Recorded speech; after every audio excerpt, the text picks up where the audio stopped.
Pay to win when you have to pay for the best gear in the game and can't earn it. That is a fair interpretation as well. But you could also argue that pay to win is the interpretation of if I pay money, I can advance quicker than you.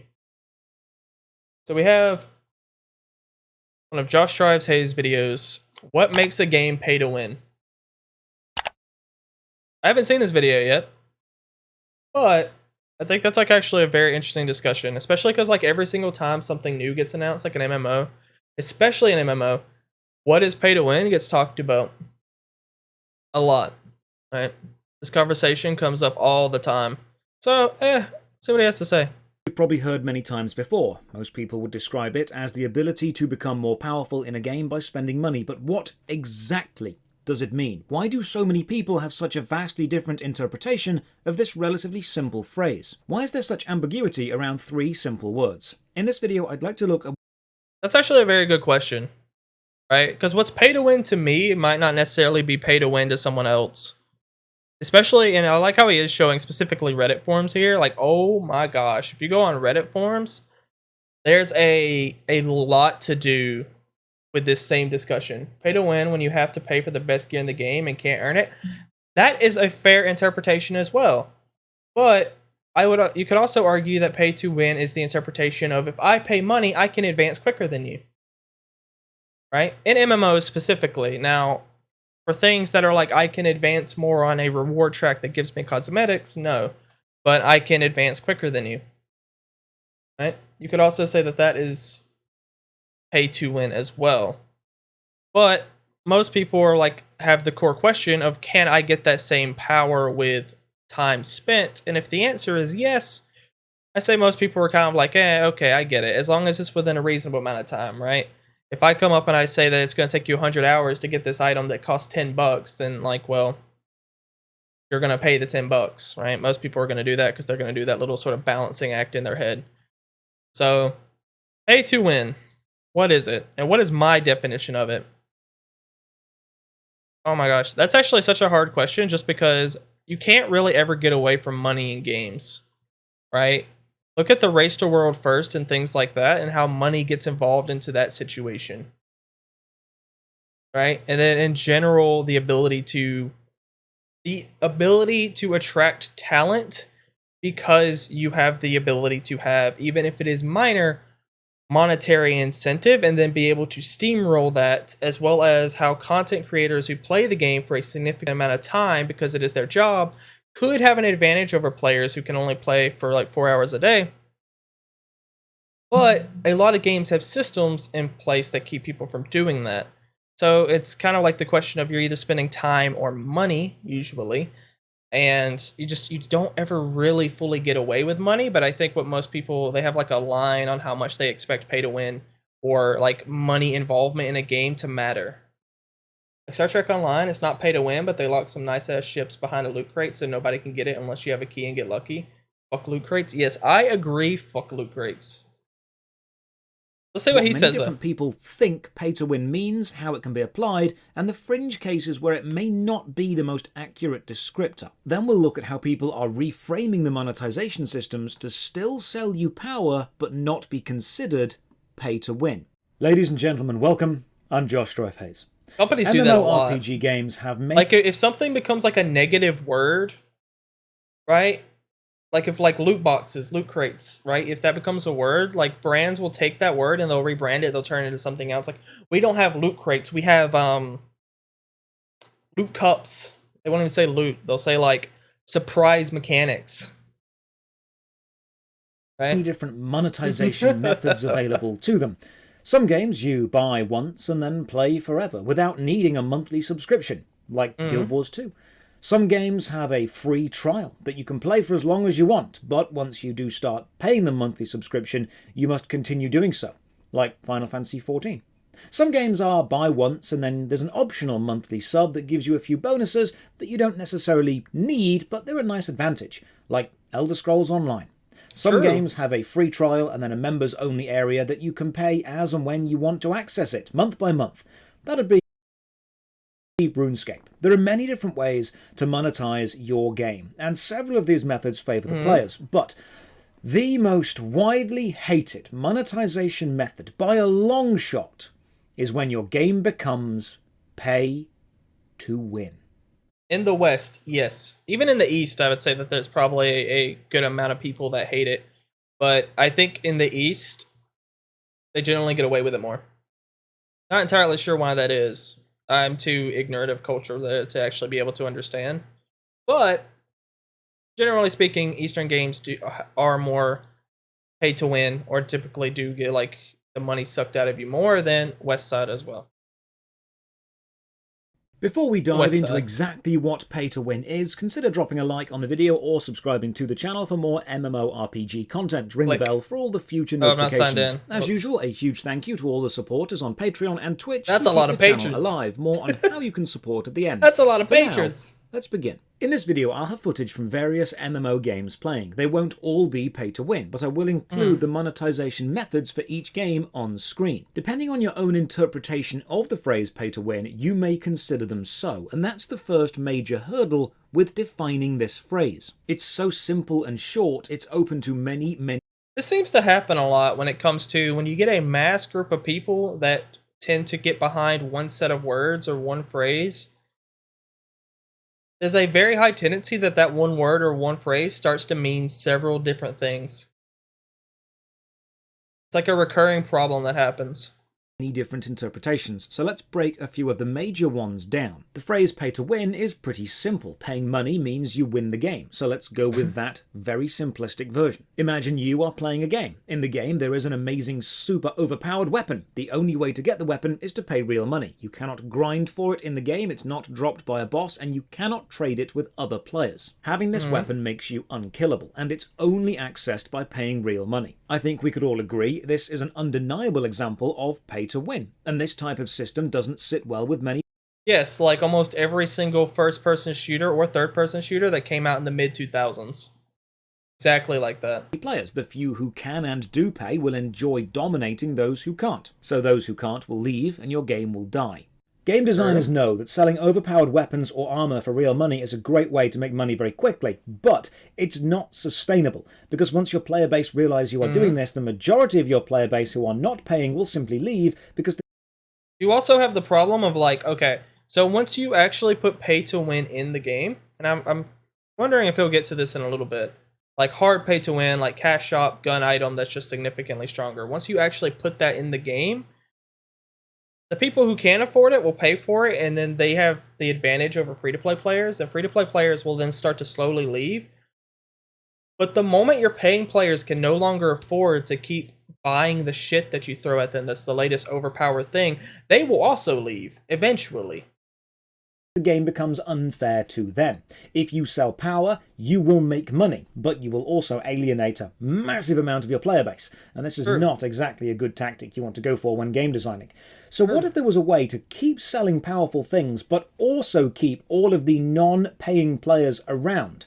What if there was a way to make those non-payers think that your game is still fair, even though it isn't? I'd say it's fair that if we all agree the only way to get a powerful item is by paying. Typically, the way you do that is you muddle what you're actually paying for in systems. Or you give someone the ability to get it with real-life currency, or like with in-game currency, not real-life currency, but in-game currency, but then you make it take so long to get it that it's not an advantage, right? Like, for example, if I have to play, I don't fucking know, what's a random number, 100 hours per month to keep affording a bonus, but then someone can just pay $10 to get that bonus, then it's not really like equal, and then like you'll see a bunch of people argue like, oh, it's fair, like, and we're gonna assume that the bonus here is like really strong, right? Like you need this bonus. You'll see people on like forums being like, oh, well, this is fair, this is good, right? You can still earn it within game, but no one's gonna fucking spend 100 hours for fucking one little, like every month for something. Nobody's gonna do that. Real money, the like game they're by lying to definition themselves. is pay to win, because getting that item is winning. But here's the trick many game designers are hoping that you will fall for. The most common argument against a game being pay to win is when people say to me, but you can get the item by playing the game. So let's explore. Imagine you are playing a game and someone kills you. They have a super powerful weapon and you want that weapon. You discover you can buy it in the game's cash shop for 100 real pounds, or you can get it by killing a single, simple boss in the game. A boss which any player can kill and takes about 1 hour. That's really a no-brain decision. You'll go and kill the enemy and get the weapon. It's only 1 hour of your time. That's easily worth it over spending £100. 1 hour of your time is worth less than £100, so you do that. He's In this gonna do the example, reverse the now. item has a real-world acquisition value, £100, but also an in-game time acquisition value, roughly 1 hour. To many people, spending the time of 1 hour is more efficient than spending the money, because the acquisition cost in time but is typically less typically games don't work like that. They do it the reverse, right? Where they make it where you spend so much time that you think to yourself, this is gonna take, like, I'm sitting here doing this on Lost Ark right now, right? I can pay $5, it's actually like $6 or $7, but for like a level 50 boost. Or I can spend 12 to 15 hours leveling up to level 50. Right? In my head, I'm going to run that through and I'll be like, well, actually, it's worth my time to just boost a bunch of characters. It's not really worth my time to level them up, right? And that's a trick that devs will do to, not just devs, but also like marketing, etc., to get you to pay stuff. them than the cost you in just like the money fact would that be. you can Most reason people out would how much, happily like, lose your 1 time is hour, worth but against not you. £100, because most people make less than £100 an hour. Very few people will call this exact example pay to win, because to many people, playing the game is the best choice here. But what if we keep the mechanics of the situation exactly the same, but we change the values? Imagine if the super powerful weapon only cost £10 in the shop, but finding it in the game now takes 100 hours. The mechanics of it being available haven't changed, but now you may feel a bit differently about whether the game is pay to win or not. In this example, for many people, playing the game is no longer the best choice. Here we are looking at the acquisition cost of the item and asking, what's more valuable to you? £10 or 100 hours? Which of these would you rather lose? Now we're pushing into what many would consider pay to win, because spending £10 is now preferred over spending 100 hours. We can keep the mechanics of this situation the same and change the numbers to anything. If we use hyperbole, we can go to, would you rather spend a single penny or 10,000 hours to get the best weapon in the game? By now, pretty much everyone's agreeing to spend the money. But what this sliding scale, or not pay to win into pay to win, reveals is interesting, because it's not a defined moment. There is no one single accepted mark on the scale where the game goes from being not pay to win to pay to win, when the time acquisition and the money acquisition flip in their authority. That moment will change based on how much you as an individual value your time. Now, True. That's actually something that's very difficult to get across in a, like, he actually articulated that very, very well. That there's a certain point for most people where a game is considered pay to win. And then there's a different definition for every single person. For example, someone might say that Guild Wars 2 systems are pay to win. Someone might say World of Warcraft's WoW token is pay to win. Someone might say that I don't know. I don't think many people would say like Final Fantasy XIV is necessarily pay to win, because you can't buy currency or anything within game. You can only buy cosmetic stuff, but you can buy boosts. So maybe there's someone out there who's like, maybe. But in general, most MMOs nowadays actually do have some sort of like argument for pay to win or for not pay to win. It just typically depends on the price and how long you have to spend to get it. Might have to just download these videos ahead of time going forward. Makes the game pay to win. Even if there is an in-game way to grab the weapon, the fact that it's in the shop at all for anyone to go and purchase makes the game pay to win. Because these items are also obtainable with time, this brings another element to the discussion. We now need to work out how much your time is worth to you, and I do this by basing it off the hourly wage versus how much time you'd have to spend in the game. If you earn £10 an hour, which is above the average minimum wage in the UK, you could say... I think he's going to make that point, though. I think he's going to make that point that, I don't know if he'll actually get to it, but like that they're convoluting the discussion of pay to win to keep people from being able to all point to a single thing and say that's pay to win, because they're going to then add currencies that you have to like then buy the currency and then turn the currency into something, or you can spend your time and get gold and turn it into that same premium currency, and then you have to sit there and do like a bunch of different calculations in your head. Any progress in the game must be at least £10 an hour worth of progress. So if it turns out that you can get an item grinding for 2 hours or just buy it for £10, you're going to equate that item to time in your own head. You're going to stop working out how much money is it worth, and you're going to start looking at how much time is it worth. If the game says to you, hey, you can buy this item for X amount of money, or you can grind for X amount of time, you will work out whether the time and the money is worth it 100%. to you. But as different people earn different amounts of money, that switch of paying becoming worth it for you versus spending the time to get it is always in flux. If you Actually, what's this say? Is your game pay to win? £10,000 a day, and there's a game-breaking item which costs £10,000 and takes a year of in-game grind to get, it's actually worth it for you to just buy it. And many others would argue the game is pay to win. But you could reply, no, I got this by paying, but you could get it by grinding. I got it earlier because it's efficient for me to pay, but that doesn't prevent you getting it. So having an item be accessible through both paying real money or playing the game doesn't actually prevent the game being or not being pay to win. But there's one major issue many people forget whenever they use the phrase, you can get it in the game. MMO games do not stand still. They are a live service medium, constantly being updated and expanded. And the time spent grinding toward a powerful item is also time creeping toward the next major game update and an even more powerful item being released. If you could spend money or grind for 2 months to get a powerful item...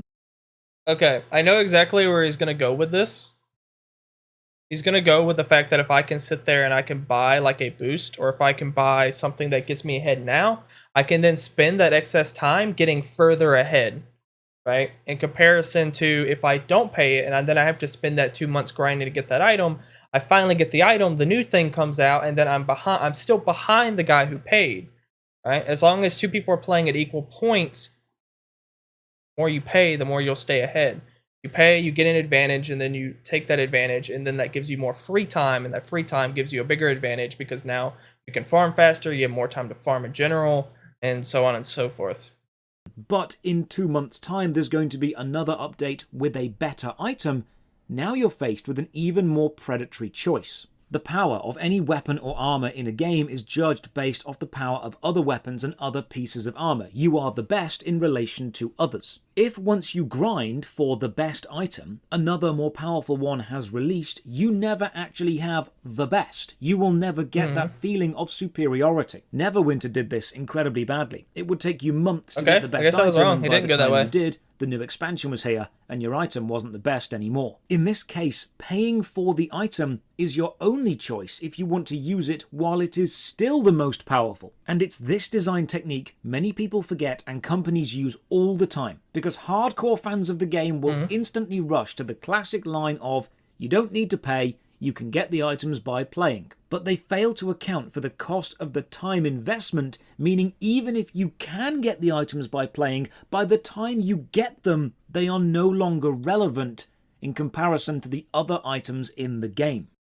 That reminds me so much of the WoW token, not necessarily because of the power, but like when the WoW token came out, you saw forums and forums defending the WoW token, talking about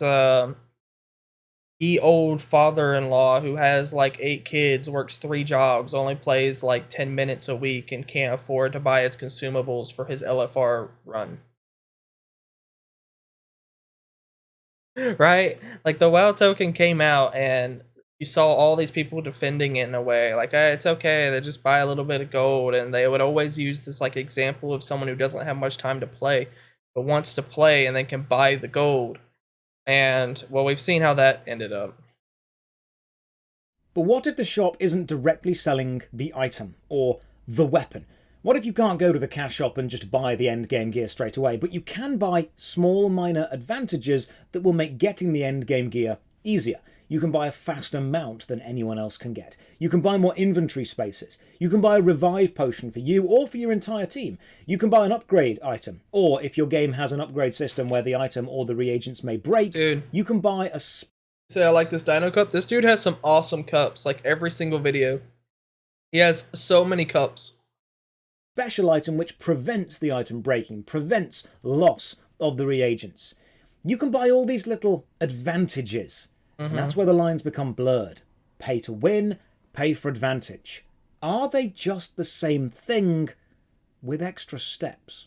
Many people say to me, you can't pay to win in this game because you can't just buy the best items or armor. You can only pay for an advantage. And this irritates me because it goes back to the same sliding scale problem from earlier. Any process in a game will take time, and if you can spend money to speed up that process, you are replacing time with money. And how much time you can or want to replace with however much money you have or are willing to spend will differ based on how much your time is worth to you. If you need to get to the next village in a game to complete a quest and walking there would take you 5 hours, or you can pay £5 to teleport instantly, you're asking yourself, is 1 hour of in-game running worth £1 to you? You'll probably take the teleport, get the powerful reward, join a team of other players doing some tough content and survive because you've got the powerful stuff. Your success and advantages then snowball. You could even go and find the other still travelling non-teleporting player and kill them with the powerful quest reward you just got. Just because you're not buying a powerful weapon or piece of armour directly doesn't mean you're not making the acquisition of them a lot faster. I mean, that's literally what paying for advantage means.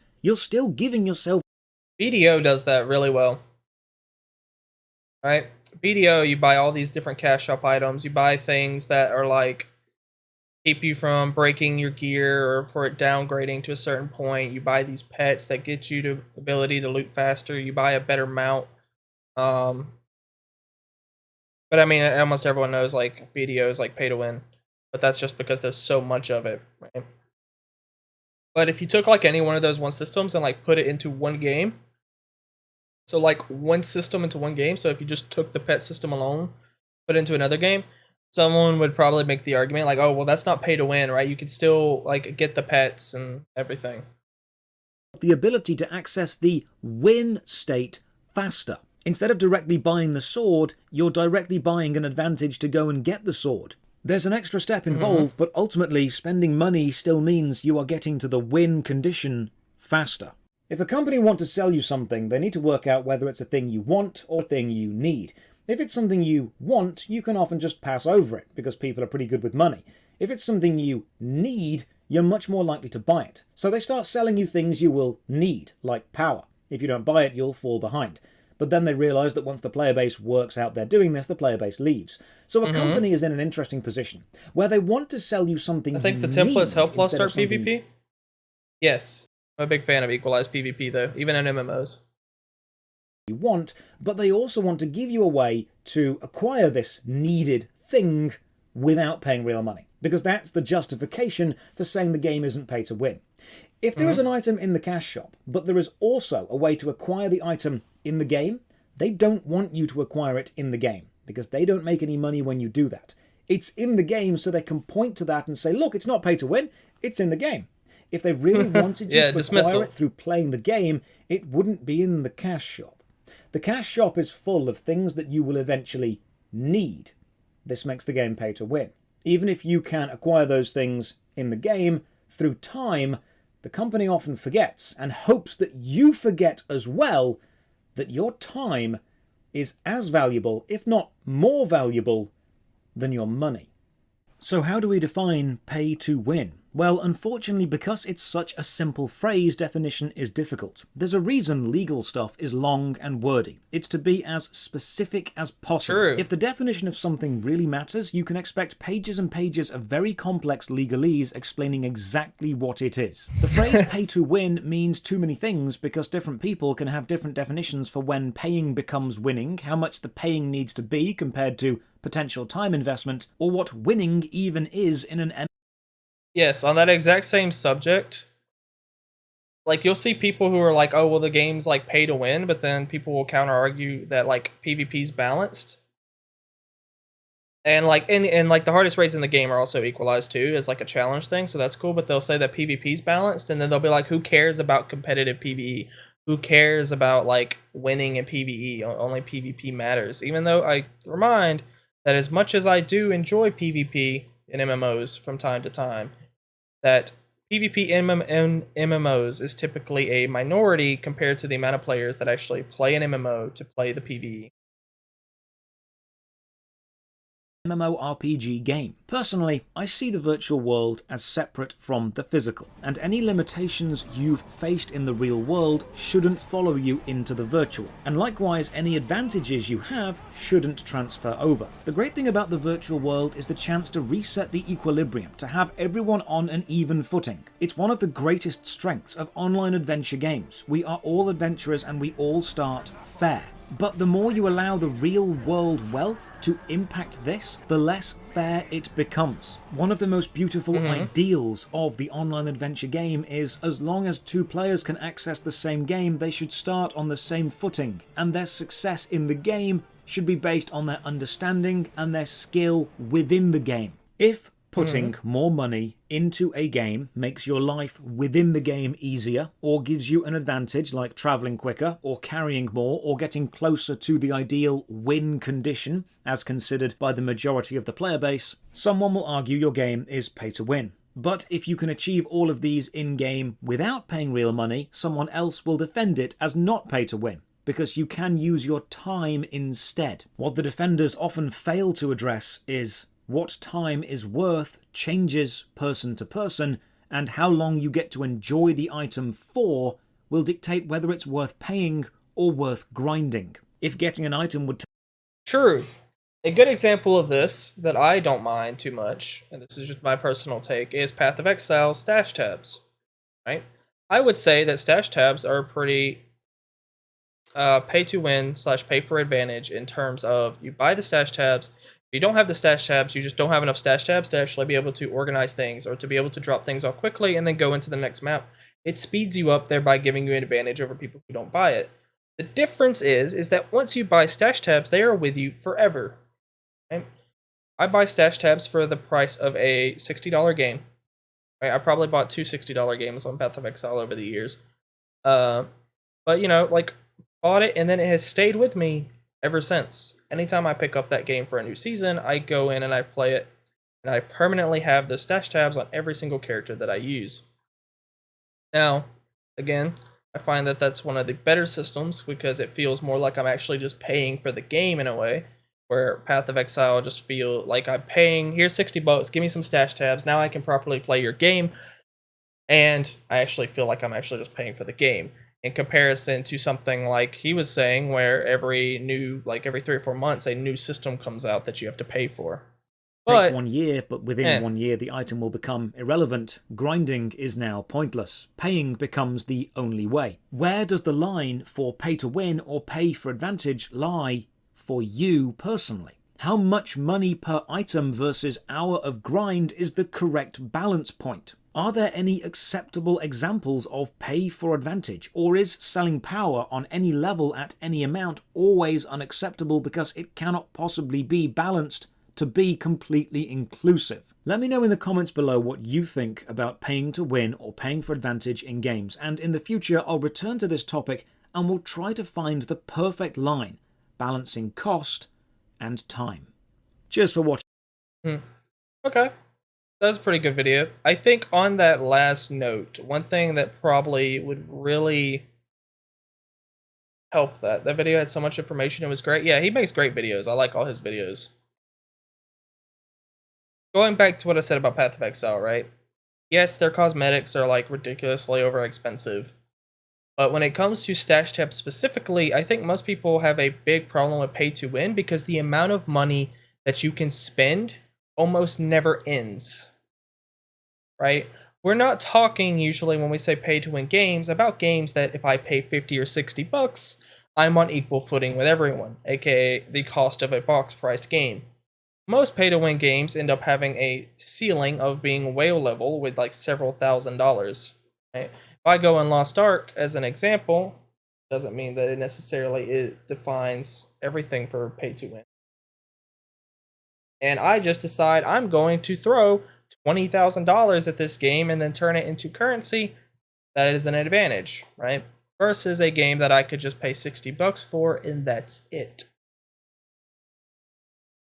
It doesn't really exist in terms of pay to win games or many free to play games that actually have a ceiling on how much you can actually spend in terms of pay to win mechanics. I find that most people, though, do agree that paying for cosmetics is fine, especially if you can earn the cosmetics in game. One big problem, though, is a game that typically sells cosmetics is they usually slowly over time get more cosmetics in the cash shop and less cosmetics in the actual game. Where before they may release, like, I don't know, let's just use an arbitrary number, 5 sets per year, 4 sets in the game, 1 on the cash shop. It slowly turns into the opposite, where it's like 4 cash shops per year, then 1 in the actual game.